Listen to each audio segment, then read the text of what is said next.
हुताशनं क्षमा जप समाधिश्च नमः देव निरञ्जनम् अखण्डमण्डलाकारं व्याप्तं येन चराचरं तत्पदं दर्शितं येन तस्मै श्री गुरवे नमः। और व्यक्त रूप में सृष्टि के कण कण में विराजमान विश्व वंदनीय त्रैलोक पावन प्रातः स्मरणीय अनंत श्री विभूषित आराध्य देव के श्री चरणों में कोटि नमन। व्यक्त रूप में मंचस्थ मध्यमंगलमय साधु समाज एवं मानव जीवन का सर्वोच्च कर्म करने हेतु पधारे हुए सत्संग प्रेमी सज्जनों, माताओं एवं भक्तिमती वर्णों, हम लोग अभी सत्संग योग भाग प्रथम से कृष्ण यजुर्वेद योग शिखोपनिषद से हम लोग पाठ श्रवण कर रहे थे। यह ब्रह्मा जी और भगवान शिव का संवाद। ब्रह्मा जी ने संसार की सृष्टि की और सृष्टि करके देखा संसार के सभी लोग दुखी हैं, कहीं कोई सुखी नहीं है, सबके सब दुखी हैं। अब मन में विचार आया इस दुख का अंत कैसे होगा, तो चले गए भगवान शिव के पास। सोचा योगीश्वर है, योगियों के भी ईश्वर है, उसी के पास जाकर के शंका का समाधान कर लेना चाहिए। चले गए वहाँ और वहाँ पर ब्रह्मा जी कहने लग गए, हे भगवान, दुख से मुक्त होने का उपाय कुछ लोग कहते हैं ज्ञान के द्वारा, कोई कहते हैं योग के द्वारा। आप बतलाइए कि दुख का अंत कैसे होगा। तो भगवान शिव ने कहा, योगहीनम कथम ज्ञानम मोक्षदम भवति भो योगो अपि ज्ञानहीनस्तु न क्षमो मोक्ष कर्मणि तस्मात् ज्ञानम च योगम च मुमुक्षु दृढ़ं अभ्यसेत्। अर्थात योगहीन ज्ञान भला मोक्ष पर कैसे हो सकता है। इसलिए मुमुक्षु को चाहिए कि ज्ञान और योग दोनों का अभ्यास दृढ़ता के साथ करें। ज्ञान का अर्थ होता है जानना, योग का अर्थ होता है मिलना। जानना क्या है? जानना यह है कि जिसको जानना है, संसार के लोगों को तो हम लोग जानते ही हैं, सब कुछ जानते हैं। जानते हम किसको नहीं, हम उस ईश्वर को नहीं जानते हैं। तो वह ईश्वर कैसा है, उसका स्वरूप कैसा है, हम उसको कैसे प्राप्त करेंगे, यह नहीं जानते। यह नहीं जानते हम फिर मिलेंगे कैसे उससे? जानकारी ही नहीं है कि वह ईश्वर कैसा है, उसका स्वरूप कैसा है, कैसे हम उसका दर्शन करेंगे, यह नहीं जानते। तो यह ज्ञान का अभ्यास होगा सत्संग में। सत्संग में जाने से ज्ञान का अभ्यास होगा, जान लेंगे कि परमात्मा स्वरूपतः कैसा है।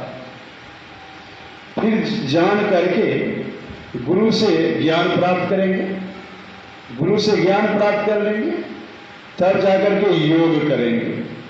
पहले सत्संग में जाकर के संतों की वाणी को सुनेंगे कि ईश्वर ऐसा है, उसका स्वरूप ऐसा है, श्रवण ज्ञान के माध्यम से जान लेंगे। फिर उस पर विचार करेंगे, अब विचार करके करना प्रारंभ कर देंगे। मतलब योगाभ्यास, योग करना प्रारंभ कर देंगे। तो अपने अंदर में प्रकाश हो जाएगा, शब्द मिल जाएगा और यह जीव का मिलन पीव से हो जाएगा। मिल गए, काम खत्म हो गया। अब देखिए हमको मिलना क्यों है परमात्मा से, योग क्यों करना है? इसलिए करना है कि जब से यह जीव परमात्मा से अलग हो गया है, तब से अपने स्वरूप को बिसर गया कि मैं क्या हूं। यह जीव ईश्वर का अंश है, लेकिन यह नहीं जानने के कारण, स्वरूप बिसर जाने के कारण यह अपने आप को शक्तिहीन महसूस कर रहा है। ईश्वर की संतान, शेर की संतान, लेकिन यह गीदड़ की संतान समझ लिया है। भीख मांगने के लिए जाते हैं, मंदिरों में मस्जिदों में भीख मांगने के लिए जाते हैं, थोड़ी सी शक्ति दे दीजिए। यह है शेर की संतान है। जैसे एक गलेरिया जाता था रोज भेड़ बकरी चराने के लिए। एक दिन जंगल में एक शेरनी ने बच्चे को जन्म दिया और मर गया। गलेरिया उठा करके ले आया, पाला पोसा, रोज भेड़ के साथ ही चराने के लिए ले जाने लगा। तो वह शेरनी का बच्चा भी भेड़ बकरियों के तरह घास चरता था, घास चरता था, पानी पीता था, जबकि शेर का काम है मांस खाना।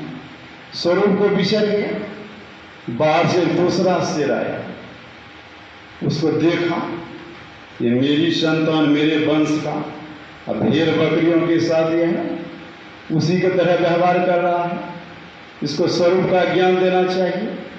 ले गया पकड़ के, पानी में ले गया, दिखाया चेहरा, देखो जैसा मैं वैसा तुम। दहाड़ मारा, कहा तुम भी मारो दहाड़। दहाड़ मारा, शेर का बच्चा सब भेड़ बकरिया और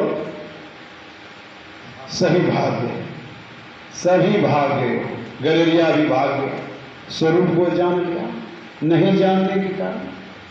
तो वह नहीं जानने के कारण ही हम अपने आप को गीदड़ की संतान मानते हैं, शेर की संतान। स्वरूप को भूल गए।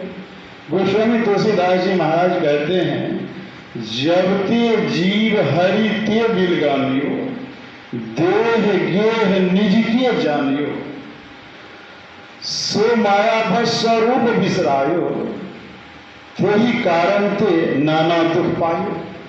अनेक प्रकार के दुखों को प्राप्त कर रहे हैं, क्यों? स्वरूप को भूल गए हैं, देह को ही अपना समझते हैं, इस घर को ही अपना समझते हैं। यही अपना है, यही देह अपना है, यही घर अपना है। क्यों? अपने स्वरूप को बिसर गए। इसीलिए स्वरूप को बिसर जाने के कारण ज्ञान नहीं होता।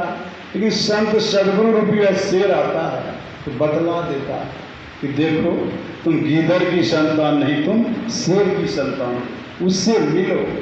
इसी के लिए संतों ने कहा, महादेव जी कहते हैं, देखो ज्ञान और योग दोनों चाहिए।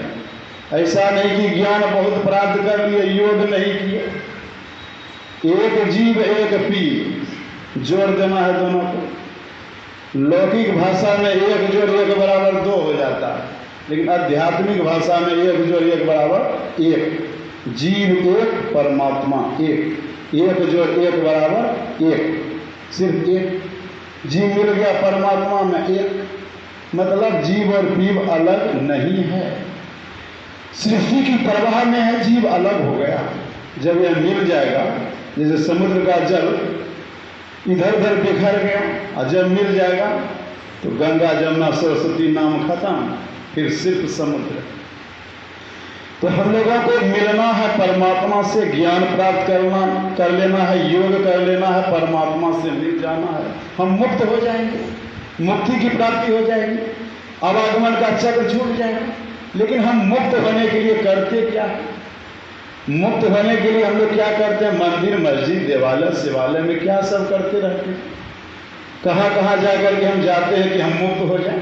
मुक्त होने के लिए बहुत सा उपाय करते हैं। एक बार महाभारत युद्ध के बाद पांडव लोग अपने दरबार में बैठे हुए, और भगवान श्री कृष्ण चले आए। तो भगवान श्री कृष्ण ने देखा उदास पांडवों को, कहा उदास क्यों हो? राज मिला है, सुख ऐश मौज करो। तो पांडवों ने कहा भगवान मन ही नहीं लगता है। मैंने इतने योद्धाओं को मारा है कि मन दूषित हो गया, मन लगता नहीं है। तो भगवान श्री कृष्ण ने कहा कलयुग का आगमन होने वाला है, इसी कारण मन नहीं लगता है।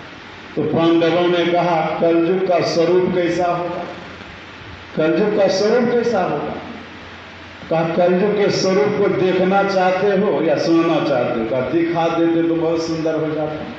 तो कहा सभी भाई सभी दिशाओं में चले जाओ। कुछ देर में घूम करके चले आए। तो पूछा भगवान श्री कृष्ण ने क्या देखा? पहले युधिष्ठिर जी महाराज से पूछा क्या देखा तुमने? कहा मैंने आज तक जीवन में कभी 2 सुर वाला हाथी नहीं देखा, मैंने देखा 2 सुर वाला हाथी। फिर भीम से पूछा तुमने क्या देखा? कहा मैंने देखा एक जगह 5 कुआं,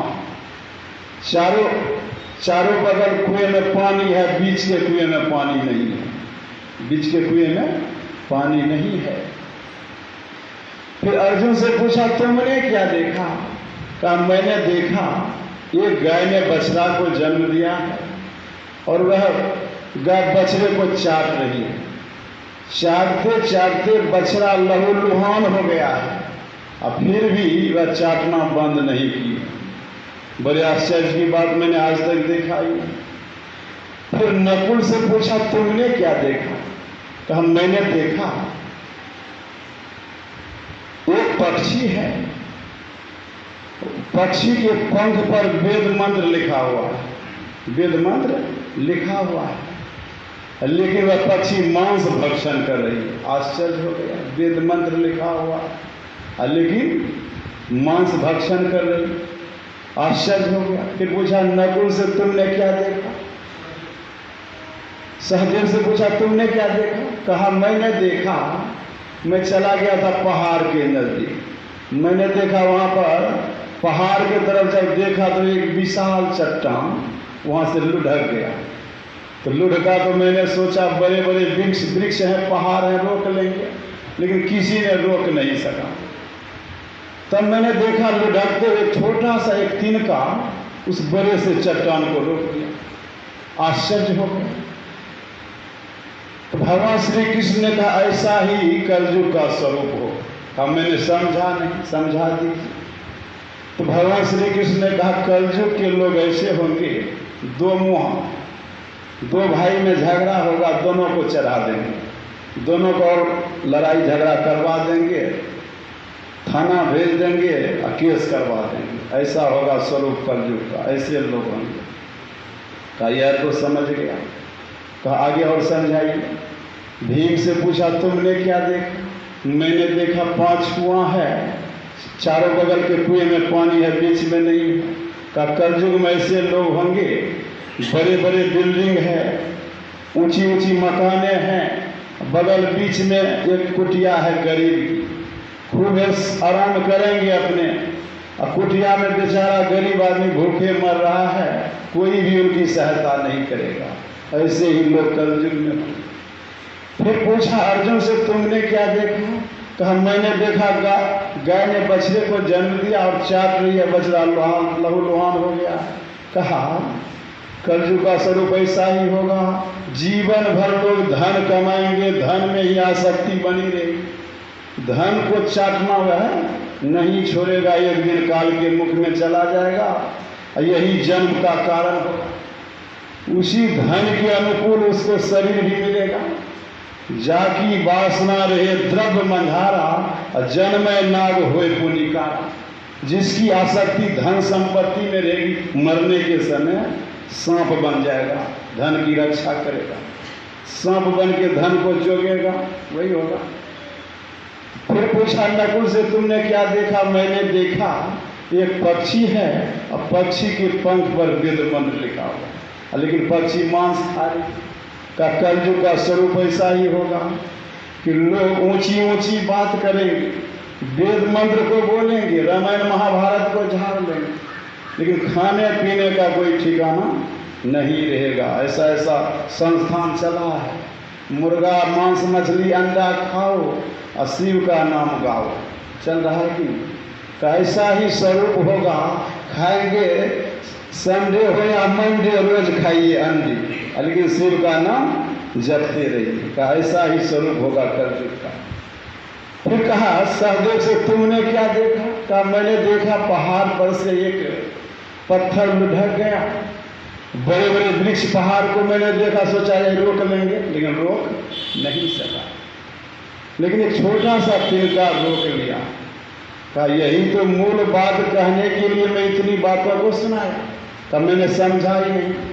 कहा कलयुग में सब पापी लोग होंगे, बहुत पाप करेंगे, बहुत पाप करेंगे, अत्याचार करेंगे, व्यभिचार करेंगे, भ्रष्टाचार करेंगे। भ्रष्टाचार तो करेंगे, लेकिन भ्रष्टाचार के पाप से मुक्त होने के लिए क्या करेंगे? दान करेंगे। बहुत पाप कर लिया तो दान कर लेंगे। बाबा कवि ने कहा दान करने से क्या होगा? बहुत दान जो देत है, करी करी बहुत ही आस, काहू के गज होएंगे खइए शेर 50। कहा बहुत दान दीजिएगा तो क्या होगा? ध्यान भजन नहीं कीजिएगा, दाने से कल्याण चाहिएगा तो दूसरा जन्म होगा हाथी का, 1 कुंटल खाइएगा। बहुत दान दिए तो 1 कुंटल खा लीजिएगा, यही होगा। ध्यान भजन किए हुए जो दान दीजिएगा उससे कल्याण होने वाला नहीं है। कहा ऐसे ऐसे पापी लोग होंगे, दान पुण्य करके अपने पाप को खत्म करना चाहेंगे, करेंगे पाप कर्म और दान पुण्य के द्वारा उसको खत्म करना चाहेंगे। और क्या सब करेंगे? अष्टजाम जग करेंगे, 24 घंटा तक राम राम राम राम राम राम, खैनी गिरी भी खाएंगे और राम का नाम भी लेंगे। कहा ऐसे ऐसे लोग होंगे, विष्णु जग करेंगे, महाचंडी महारुद्र जग करेंगे। लेकिन कहा यह महारुद्र चंडी जग रूपी जो यह बड़े बड़े वृक्ष और पहाड़ है, उस पाप से आप उसे बचा नहीं सकता है। कितने बड़े जग कर लीजिएगा आप, लेकिन पाप से आप बच नहीं सकते हैं। लेकिन यह छोटा सा तिनका योग जो है, यह जो ध्यान जो है, संपूर्ण पापों से बचा ले। कितने बड़े पापी क्यों न हो, अगर योग का अभ्यास जो करेगा, ध्यान करेगा, वह सभी पापों से बच जाएगा। शास्त्र में लिखा हुआ है पूजा कोटि समम अस्त्रोत्रम, अस्त्रोत्र कोटि समम जपः, जाप कोटि समम ध्यानम, ध्यान कोटि समम लयः। कहा बहुत से जो पूजा पाठ करते हैं उसमें जो लाभ होता है पूजा पाठ करने से, मंदिर मस्जिद में जाते हैं, बहुत प्रकार का त्योहार व्रत करते हैं, छठ व्रत बाहर में करते हैं, जितिया चौचंदा जो करते हैं, का यह सब जो व्रत करते हैं सिर्फ एक बार स्तुति प्रार्थना कर लेंगे परमात्मा का, रोज करते हैं ना, परमात्मा का, संत का, गुरु का, जो इतना सा कर लेंगे तो उस दुनिया में जो पूजा पाठ किए, व्रत त्योहार किए हैं, उसका जो लाभ होगा उससे करोड़ गुना लाभ होगा स्तुति प्रार्थना करने का। स्तुति प्रार्थना से भी करोड़ गुना लाभ होगा जप करने में, गुरु मंत्र का जाप में लाभ। सब चीज छोड़ दीजिए, जप कीजिए, करोड़ गुना लाभ होगा। स्तुति प्रार्थना से विशेष लाभ करोड़ गुना जप करने में का, जप से भी करोड़ गुना लाभ होगा गुरु रूप का ध्यान करने में। ध्यान करने में करोड़ गुना, और ध्यान के माध्यम से दृष्टि योग कर लिए, करोड़ गुना लाभ हो गया। और दृष्टि योग करने से जब प्रकाश हो गया, वहाँ सब मिला, उसमें जो मन लय हो गया, उसमें करोड़ गुना लाभ है। तो कहने का तात्पर्य यह है कि दुनिया में जो हम लोग पूजा पाठ करते हैं, सिर्फ स्तुति प्रार्थना हम लोग कर लें, गुरु मंत्र का जाप कर लें, गुरु रूप का ध्यान कर लें, दृष्टियों की क्रिया कर लें, इसके बराबरी में कोई दुनिया का यह जग जो है, तीर्थ व्रत जो है, इसके बराबरी कोई नहीं कर सकता। इसलिए हम लोगों को क्या करना चाहिए? उन सब से मन को मोड़ करके क्या करना चाहिए? ज्ञान सत्संग में जाइए, ज्ञान प्राप्त कीजिए, योग कीजिए, तब हमारा कल्याण हो सकता है। दूसरा साधन दुनिया में नहीं है। लाख प्रयास करने मन्यते देहे ब्रह्मत्व मायाते जलाम सिंधवम यथा अनन्यताम यदा याति तदा मुक्त से उच्यते। भगवान शंकर कहते हे ब्रह्मा जी, मरने पर जो मुक्ति होती है मुक्ति नहीं है। मुक्ति वह है जब जीवन काल में ही ब्रह्मत्व को प्राप्त कर लेता है, तब वह मुक्त, वही पिंडदान है। पिंडदान क्या है? इस शरीर के दो भाग हैं। आंख के नीचे का भाग पिंड कहलाता है और आंख के ऊपर का भाग ब्रह्मांड कहलाता है। जीवन काल में जो जप ध्यान के माध्यम से, दृष्टि योग की क्रिया के माध्यम से जो अपने आप को पिंड से ब्रह्मांड में पहुंचा देता है, वही पिंडदान है। ये दुनिया का जो पिंडदान करते हैं वो सब पिंडदान नकली है। ये आटा का लोहिया बना करके जो पंडित जी पिंडदान करते हैं वह पिंडदान नहीं है। श्रीमद्भागवत महापुराण का कहना है यह शरीर ही पिंड है, इसको ब्रह्मांड में पहुंचा दीजिए, पांचों शरीरों के पार करा दीजिए, यही पिंडदान है।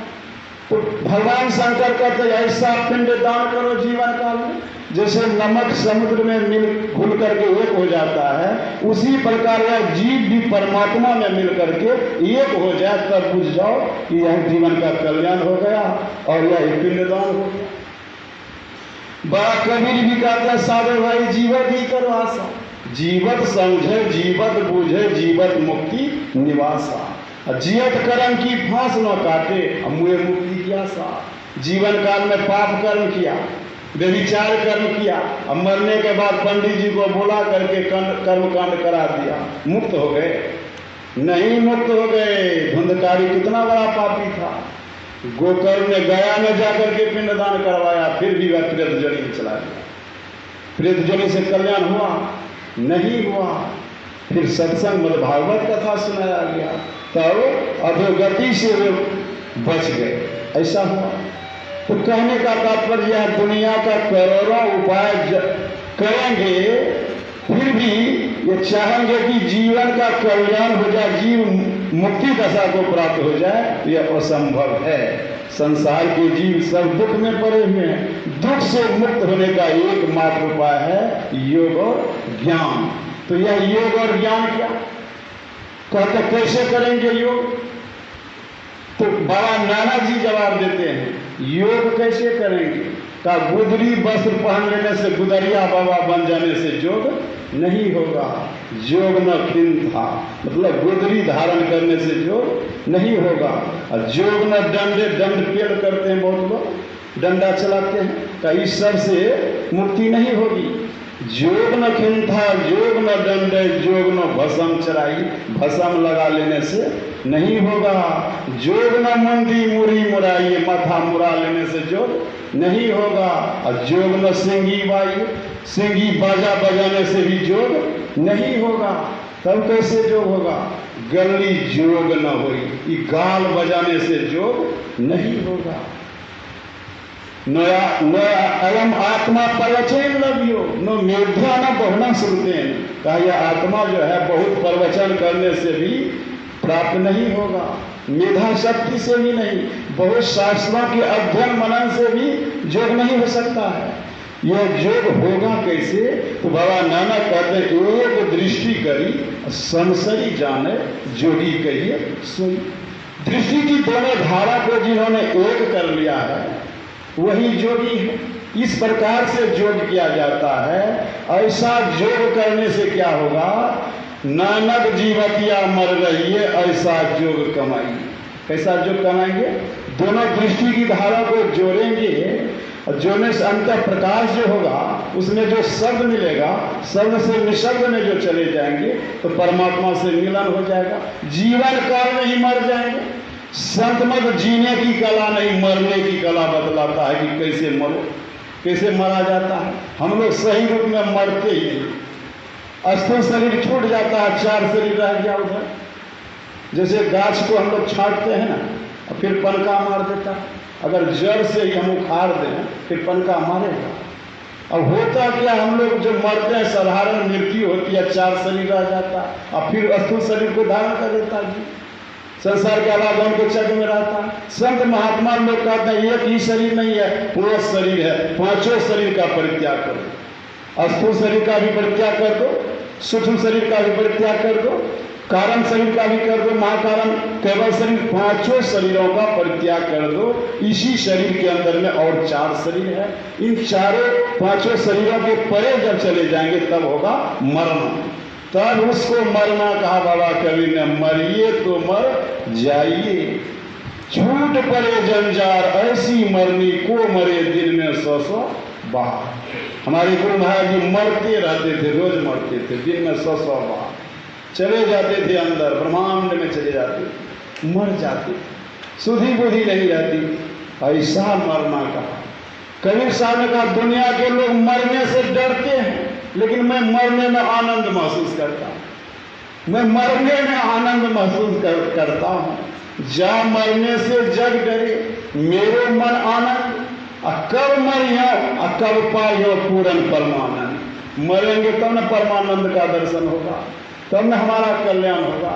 तो मरने की कला सीखनी चाहिए। संत सदगुरु से कैसे मरेंगे यह कला सीखनी चाहिए, तब हमारा कल्याण होगा। हमारे गुरु महाराज जी कहते हैं शरीर में रहते हो, हमारा बसा अगर जोग हृदय में नहीं है, शरीर में रहते हैं लेकिन बसा जोग हृदय कहाँ पर है? एक हृदय है यहाँ, योग हृदय है दोनों आंखों के बीच में का। योग हृदय में वासना और तन वास है तो क्या? इस शरीर में रहते हो, योग हृदय में तुम्हारा वासा नहीं है, इस शरीर में रहने से कोई लाभ नहीं होगा। और सत सरल युक्ति पास न और पास है तो क्या?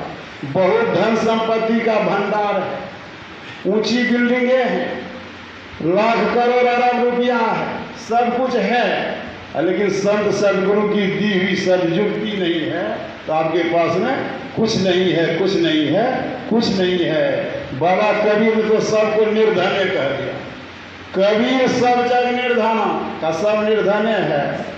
टाटा बिरला का वह भी निर्धने है, और प्रधानमंत्री राष्ट्रपति सब निर्धने है का। तो धनवान कौन है? कबीर सब जग निर्धना, धनवंता न कोई, धनवंता वही जो नाम रतन धन कोई। जिसके पास में संत सदगुरु की दी हुई सदयुक्ति है तो वही धनवान है। लेकिन धनवान नहीं, 1 लाख रुपया दे दिए, उसको रख दिए घर में, कुछ उसका रोजगार व्यापार नहीं किए तो लाभ होगा? धन रखा ही रह जाएगा। रखा रहेगा कि नहीं? बीज को रख देंगे तो घून लगेगा कि नहीं है? इसलिए युक्ति तो प्राप्त कर ली है, भक्ति नहीं करते हैं, कर्तव्य नित अभ्यास नहीं करते हैं, विश्वास खूब गुरु महाराज पर है, गुरु महाराज जाने, गुरु महाराज जाने।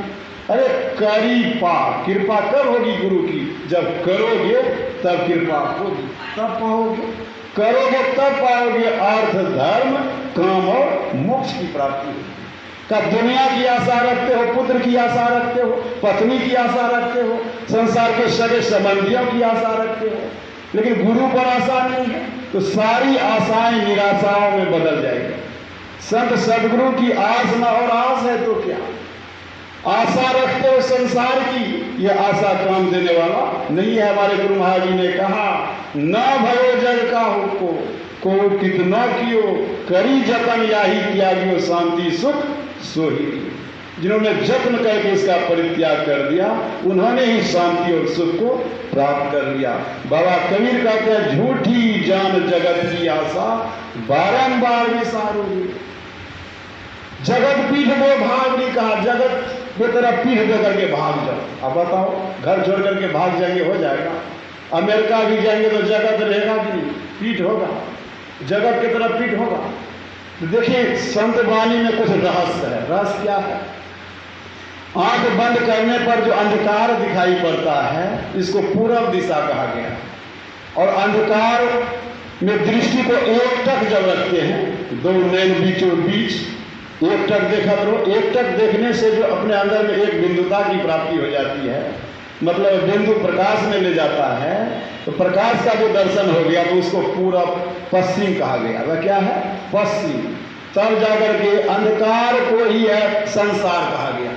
अंधकार ही संसार है। स्थूल मंडल में जब तक रहेंगे, अंधकार में जब तक रहेंगे तो संसार में रहेंगे। अंधकार के परे चले जाएंगे तब संसार की तरफ पीठ हो जाएगा। और दुनिया के लोग बुझते ही नहीं है, भागते हैं पंजाब, दिल्ली, हरियाणा, काशी, मथुरा, हरिद्वार। अरे बैठ जाइए, जैसे राजा जनक सब परिवार रहते थे, ध्यान करते थे, जगत के तरफ पीठ किए हुए थे, मतलब अपने आप को प्रकाश में पहुंचाए। प्रकाश में पहुंचा लीजिए, जगत के तरफ पीठ हो जाएगा।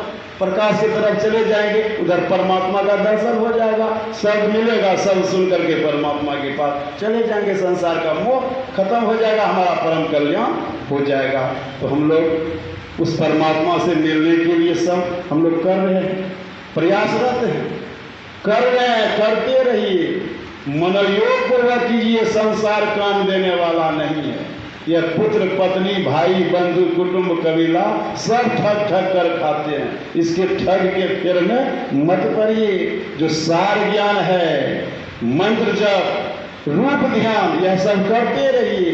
यह हर वक्त करने की चीज है, करते रहिए। जब मन हो तब कीजिए। सोते समय तो अवश्य जपते जपते सो जाना चाहिए। जपते जपते क्या करना चाहिए? सो जाना चाहिए। पैखाना में भी है, शौचालय में भी तो कोई हर्जा नहीं है, जाप करते रहे। व्यासानंद बाबा प्रवचन करते थे कि देखिए, ध्यान करते हैं आंख बंद करके, और गुरु रूप का दर्शन नहीं होता है तो पॉकेट में गुरु महाराज का तस्वीर रख लीजिए और खोल करके देख लीजिए, खोल करके देख लीजिए। आंख बंद किए हैं, कुछ दिखाई नहीं पड़ रहा, इधर उधर भटक रहे, एक बार खोल करके देख लीजिए, सूरत स्थिर हो जाएगी। मतलब कहीं भी रहिए, किसी अवस्था में रहिए, स्नान कीजिए कि नहीं कीजिए, इस संत मत में यह सब नहीं है कि स्नान करेंगे तो ध्यान करेंगे, पूजा करेंगे, यह सब बात नहीं है। किसी अवस्था में रहिए, उसमें आप जप ध्यान करते रहिए। इसमें कोई व्यंग नहीं है, कोई पाखंड नहीं है। पाखंड का यह लोस मात्र भी संत मत में नहीं है। शुद्ध अध्यात्म ज्ञान है संत मत में, कोई व्यंग भी नहीं है। इसलिए हम लोगों को क्या करना चाहिए? हर वक्त गुरु मंत्र का जाप, गुरु रूप का ध्यान, चलते बैठते उठते सोते करते रहना चाहिए। एक न एक दिन प्रकाश का दर्शन अवश्य होगा। जब गुरु महाराज जी कह दिए तो होगा ही होगा।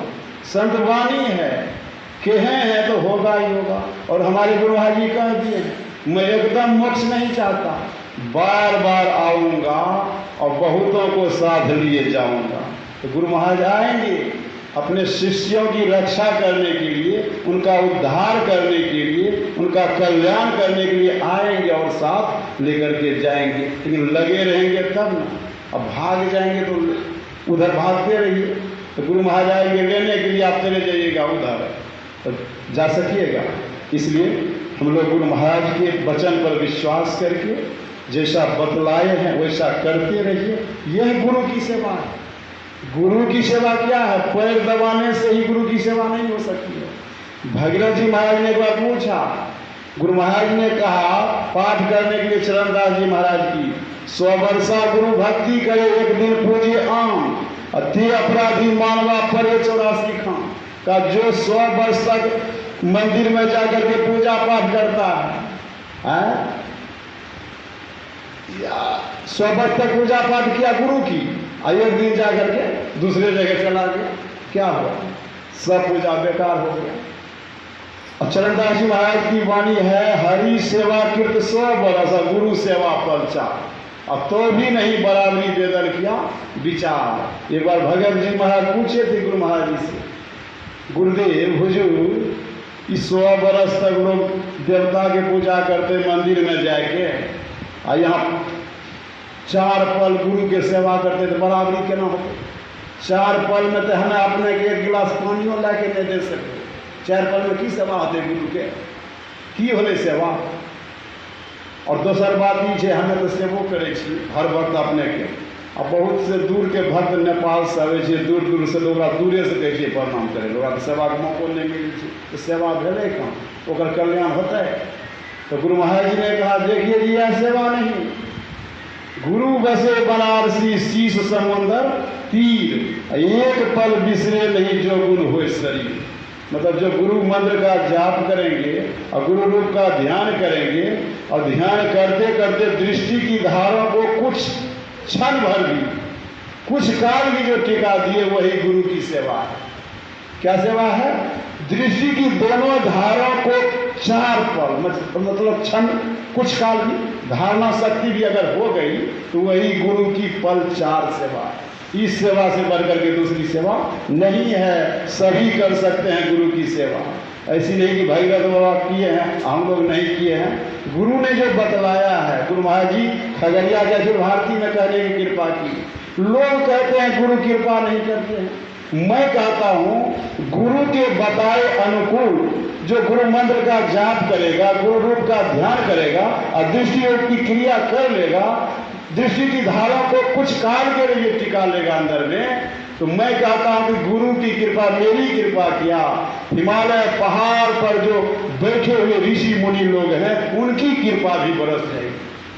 इसलिए हम लोग मुस्तैदी के साथ मंत्र का जाप, गुरु रूप का ध्यान करते रहिए, एक न एक दिन परम मोक्ष मिलेगा। इन चंद शब्दों के साथ श्री सद्गुरु महाराज की जय।